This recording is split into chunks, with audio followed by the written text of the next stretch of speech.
Jeg hedder Henning. Jeg er en del af RH Flyt. Vi arbejder med flytninger i hele Danmark. Vi har afdelinger både i Jylland, på Bornholm og i Sjælland, og vi prøver at servicere vores private kunder så godt som muligt i Danmark. Og inden vi kom i kontakt med Telecom Infrastrukturs Partners, havde vi ikke så meget viden omkring, hvad de kunne tilbyde. Men vi tog et møde med dem og fandt ud af, at det her passede rigtig godt til os.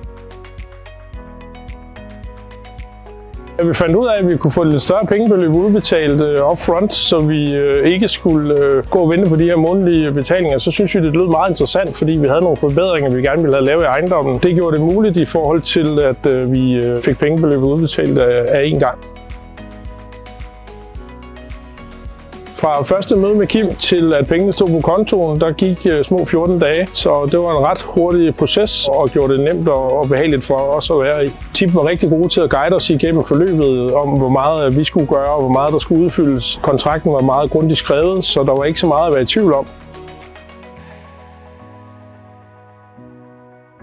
Da vi fik pengene udbetalt, brugte vi dem til delefinansiering plus renovering af ejendommen. Det var det, vi fik mulighed for ved at få pengene her nu, i stedet for at skulle gå og vente 30 år på dem. Da vi havde lavet vores første aftale, var det jo nemt at købe en ekstra ejendom, hvor der også var en antenne på, som man kunne bruge noget mere afslappet i forhold til, at man kunne få et større pengebeløb udbetalt. Så vi brugte det som en del af finansieringen. Selve investeringen var nemmere at tage stilling til i forhold til, at vi vidste, at Tip stod bag ved os i forhold til økonomi.